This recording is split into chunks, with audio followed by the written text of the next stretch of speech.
आइए सुनते हैं मुंशी प्रेमचंद की लिखी कहानी मिस पद्मा। कानून में अच्छी सफलता प्राप्त कर लेने के बाद मिस पद्मा को एक नया अनुभव हुआ। वह था जीवन का सूनापन। विवाह को उन्होंने एक अप्राकृतिक बंधन समझा था और निश्चय कर लिया था कि स्वतंत्र रहकर जीवन का उपभोग करूंगी।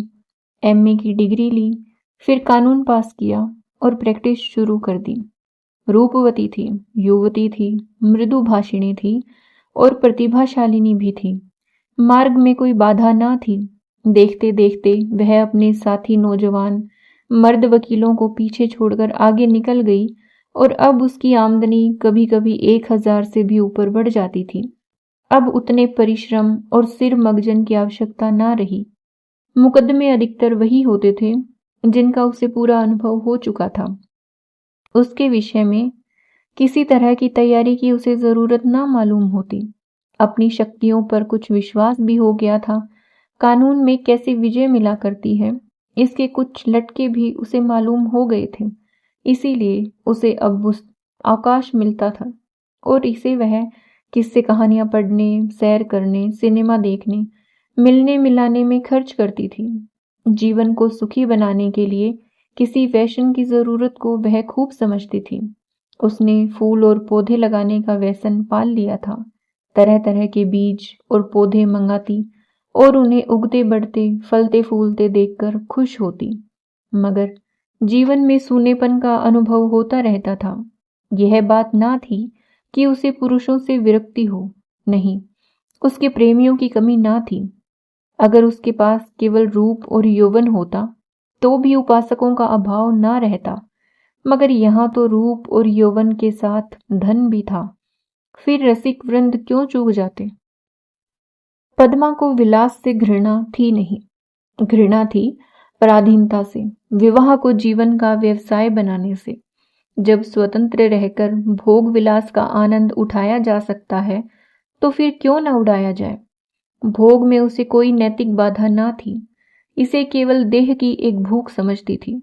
इस भूख को किसी साफ सुथरी दुकान से भी शांत किया जा सकता है और पद्मा को साफ सुथरी दुकान की हमेशा तलाश रहती थी। ग्राहक दुकान में वही चीज लेता है जो उसे पसंद आती है। पद्मा भी वही चीज चाहती थी। यूं उसके दर्शनों आशिक थे, कई वकील, कई प्रोफेसर, कई डॉक्टर, कई रईस। मगर ये सब के सब अय्याश थे, बेफिक्रे, केवल भौरे की तरह रस लेकर उड़ जाने वाले। ऐसा एक भी ना था जिस पर वह विश्वास कर सकती। अब उसे मालूम हुआ कि उसका मन केवल भोग नहीं चाहता, कुछ और भी चाहता है। वह चीज क्या थी? पूरा आत्मसमर्पण, और यह उसे ना मिलता था। उसके प्रेमियों में एक मिस्टर प्रसाद था, बड़ा ही रूपवान और धुरंधर विद्वान। एक कॉलेज में प्रोफेसर था। वह भी मुक्त भोग का आदर्श का उपासक था और पद्मा उस पर फिदा थी। चाहती थी उसे बांध कर रखे, संपूर्णतः अपना बना ले। लेकिन प्रसाद चंगुल में ना आता था। संध्या हो गई थी। पद्मा सैर करने जा रही थी कि प्रसाद आ गए। सैर करना मुलतवी हो गया। बातचीत में सैर से कहीं ज्यादा आनंद था और पद्मा आज प्रसाद से कुछ दिल की बात कहने वाली थी। कई दिन के सोच विचार के बाद उसने कह डालने का निश्चय किया। उसने प्रसाद की नशीली आंखें मिलाकर कहा, तुम यही मेरे बंगले में आकर क्यों नहीं रहते? प्रसाद ने कुटिल विनोद के साथ कहा, नतीजा यह होगा कि 2-4 महीने में यह मुलाकात बंद हो जाएगी। मेरी समझ में नहीं आया, तुम्हारा आशय क्या है? आशय वही है जो मैं कह रहा हूं। आखिर क्यों? मैं अपनी स्वाधीनता ना खोना चाहूंगा, तुम अपनी स्वतंत्रता ना खोना चाहोगी। तुम्हारे पास तुम्हारे आशिक आएंगे, मुझे जलन होगी। मेरे पास मेरी प्रेमिकाएं आएंगी, तुम्हें जलन होगी। मन मुटाव होगा, फिर वैमनस्य होगा और तुम मुझे घर से निकाल दोगी।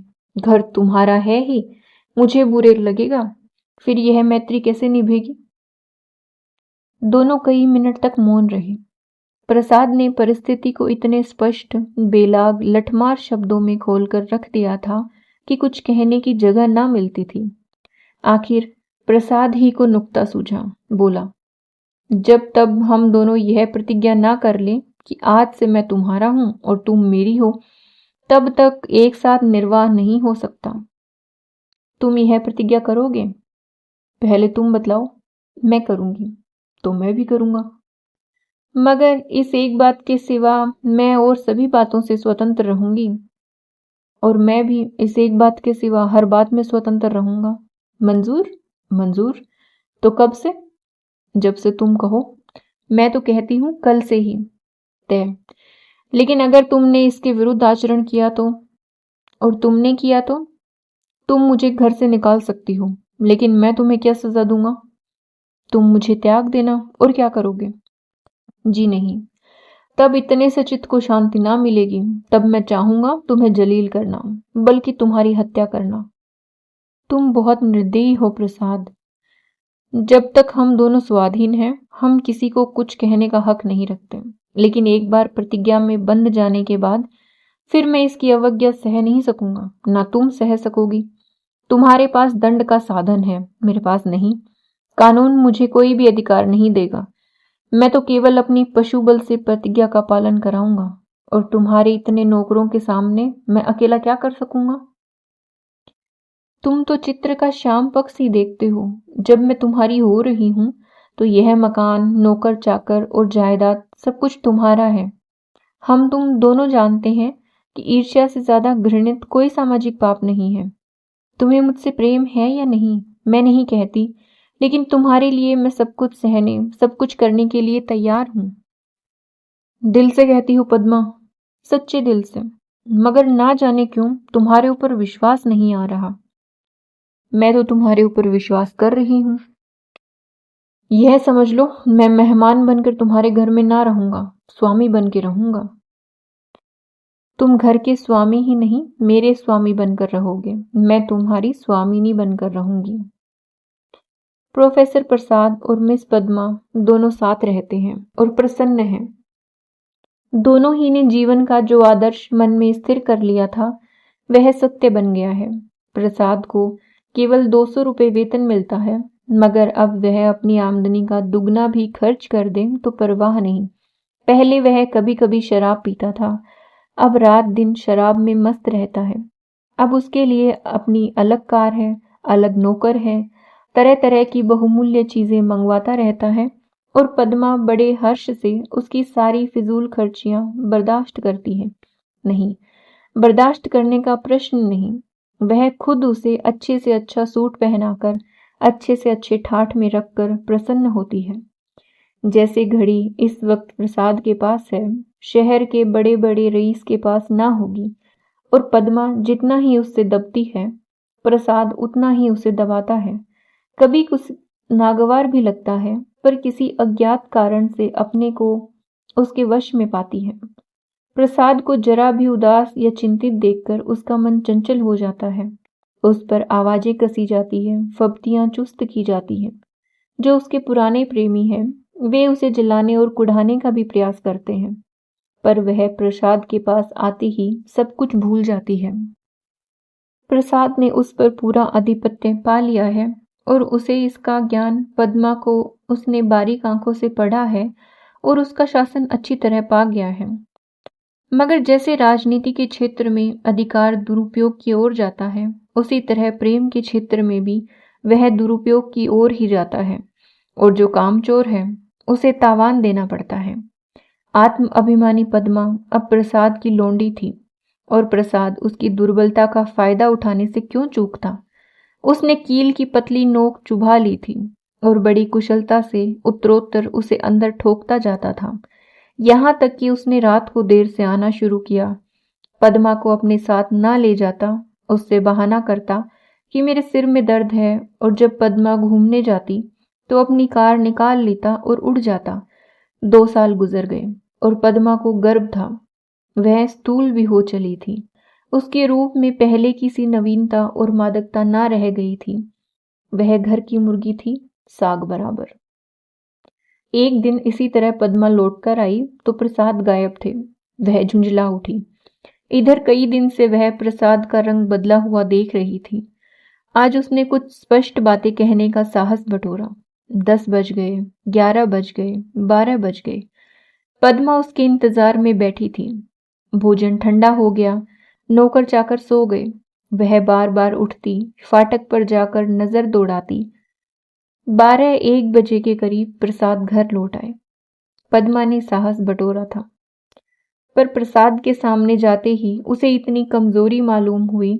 फिर भी उसने जरा कड़े स्वर में कहा, आज इतनी रात तक कहाँ थे? कुछ खबर है कितनी रात है? प्रसाद को वह इस वक्त असुंदरता की मूर्ति सी लगी। वह एक विद्यालय की छात्रा के साथ सिनेमा देखने गया था। बोला, तुमको आराम से सो जाना चाहिए था।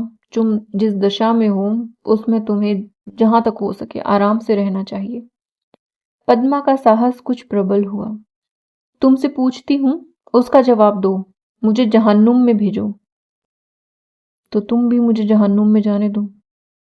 तुम मेरे साथ दगा कर रहे हो, मैं साफ देख रही हूं। तुम्हारी आंखों की ज्योति कुछ बढ़ गई होगी। मैं इधर कई दिनों से तुम्हारा मिजाज कुछ बदला हुआ देख रही हूं। मैं तुम्हारे साथ अपने को बेचा नहीं है। अगर तुम्हारा जी मुझसे भर गया है तो मैं आज जाने को तैयार हूं। तुम जाने की धमकी क्या देते हो? यहां तुमने आकर कोई बड़ा त्याग नहीं किया है। मैंने त्याग नहीं किया है, तुम यह कहने का साहस कर रही हो। मैं देखता हूं तुम्हारा मिजाज बिगड़ रहा है। तुम समझती हो मैंने इसे अपंग कर दिया, मगर मैं इसी वक्त तुम्हें ठोकर मारने को तैयार हूं। इसी वक्त, इसी वक्त। पद्मा का साहस जैसे बुझ गया था। प्रसाद अपना ट्रक संभाल रहा था। पद्मा ने दीन भाव से कहा, मैंने तो ऐसी कोई बात नहीं कही जो तुम इतना बिगड़ उठे। मैं तो केवल तुमसे पूछ रही थी कहाँ थे। क्या मुझे इतना भी अधिकार नहीं देना चाहते? मैं कभी तुम्हारी इच्छा के विरुद्ध कोई काम नहीं करती, और तुम मुझे बात बात पर डांटते रहते हो। तुम्हें मुझ पर जरा भी दया नहीं आती। मुझे तुमसे कुछ भी तो सहानुभूति नहीं चाहिए। मैं तुम्हारे लिए क्या कुछ करने को तैयार नहीं हूं। और आज जो मेरी दशा हो गई है तो तुम मुझसे आंखें फेर लेते हो। उसका कंठ रुद्ध गया और मेज पर सिर रखकर फूट फूट कर रोने लगी। प्रसाद ने पूरी विजय पाई। पद्मा के लिए मात्र तो अब बड़ा ही अप्रिय प्रसंग था। उस पर एक चिंता मंडराती रहती। कभी कभी वह भय से कांप उठती और पछताती। प्रसाद की निरंकुशता दिन दिन बढ़ती जाती थी। क्या करे क्या ना करे। गर्भ पूरा हो गया था। वह कोर्ट ना जाती थी। दिन भर अकेली बैठी रहती। प्रसाद संध्या समय आता, चाय वाय पीकर फिर उड़ जाता, तो 11-12 बजे से पहले ना लौटता। वह कहाँ जाता है यह भी उससे छिपा ना था। प्रसाद को जैसे उसकी सूरत से नफरत थी। पूर्ण गर्भ, पीला मुख, चिंतित, शशंक, उदास। फिर भी वह प्रसाद को श्रृंगार और आभूषणों से बांधने की चेष्टा के बच न करती थी। मगर वह जितना ही प्रयास करती उतना ही प्रसाद का मन उसकी ओर से फिरता था। इस अवस्था में श्रृंगार उसे और भद्दा लगता। प्रसव वेदना हो रही थी। प्रसाद का पता नहीं। नर्स मौजूद थी, लेडी डॉक्टर मौजूद थी, मगर प्रसाद का न रहना पद्मा की प्रसव वेदना को और भी दारुण बना रहा था। बालक को गोद में देखकर उसका कलेजा फूल उठा, मगर फिर प्रसाद को सामने ना पाकर उसने बालक की ओर से मुंह फेर लिया। मीठे फल में जैसे कीड़े पड़ गए हों। 5 दिन सौर गृह में काटने के बाद जैसे पद्मा जेल खाने से निकली, नंगी तलवार बनी हुई। माता बनकर वह अपने में एक अद्भुत शक्ति का अनुभव कर रही थी। उसने चपरासी को चेक देकर बैंक भेजा। प्रसव संबंधी कई बिल अदा करने थे। चपरासी खाली हाथ लौट आया। पद्मा ने पूछा, रुपए? बैंक के बाबू ने कहा, रुपए सब प्रसाद बाबू निकाल ले गए। पद्मा को गोली लग गई। 20,000 रुपए प्राणों की तरह संचित कर रखे थे इसी शिशु के लिए। हाय! शोर से निकलने पर मालूम हुआ प्रसाद विद्यालय की एक बालिका को लेकर इंग्लैंड की सैर करने चला गया। झल्लाई हुई घर में आई, प्रसाद की तस्वीर उठाकर जमीन पर पटक दी और उसे पैरों से कुचला। उसका जितना सामान था उसे जमा करके दिया सलाई लगा दी और उसके नाम पर थूक दिया। 1 महीना बीत गया था। पद्मा अपने बंगले के फाटक पर शिशु को गोद में लिए खड़ी थी। उसका क्रोध अब शोक में निराशा बन चुका था। बालक पर कभी दया आती, कभी प्यार आता, कभी घृणा आती। उसने सड़क पर देखा, एक यूरोपियन लेडी अपने पति के साथ अपने बालक को बच्चों की गाड़ी में बिठाए लिए चली जा रही थी। उसने हसरत भरी आंखों से उस खुशनसीब जोड़े को देखा और उसकी आंखें सजल हो गई।